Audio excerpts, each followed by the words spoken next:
Ermənistan Xarici İşlər Naziri Araz Mirzəyan belə bir açıqlama verir, amma məsələ burasında ki, bugün biz onların atdıqları addımlara baxanda, onların hərəkətlərinə baxanda biz bu səmimiyyəti çox təəssüf ki, hiss eləyə bilmirik. Təbii ki, Azərbaycan tərəf də istəyir ki, tərəflər arasında bir sülh sazişi imzalansın və bu sülh sazişi nəticəsində də deyək ki,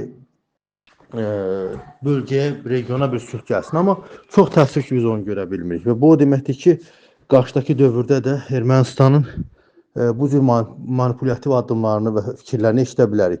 Əgər sülh sazişindən danışırsa Ermənistan tərəfi, o zaman sərhəddə atəşkəsin pozulmasını tamamilə dayandırmalıdır. Bu bir.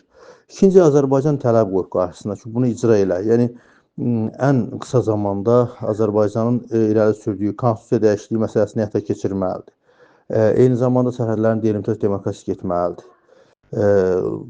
Oradan Avropa İttifaqı mülki missiyasını geri çəkməlidir. Eyni zamanda ATƏT-in Minsk qrupunun buraxılmasından bağlı razılığı həyata keçirməlidir. Bunların hamısı olmalıdır.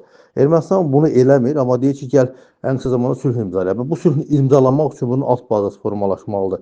Bunu formalaşdıra bilməyən bir dövlətin, söhbət Ermənistandan gedir, sülhdən danışmağa nə haqqı var? Yəni, nə məna ilə danışa bilər o sülh? Ona görə bu məsələdə bir balaca fərqli yanaşıram. Düşünürəm ki, Ermənistanın bu açıqlamaları səmimi deyil. Bu sadəcə olaraq beynəlxalq ictimaiyyəti, baxın, mən sülhün tərəfdarıyam, Azərbaycan sülhə tərəfdar deyil kimi bir ifadəni işlətmək üçün istifadə edir.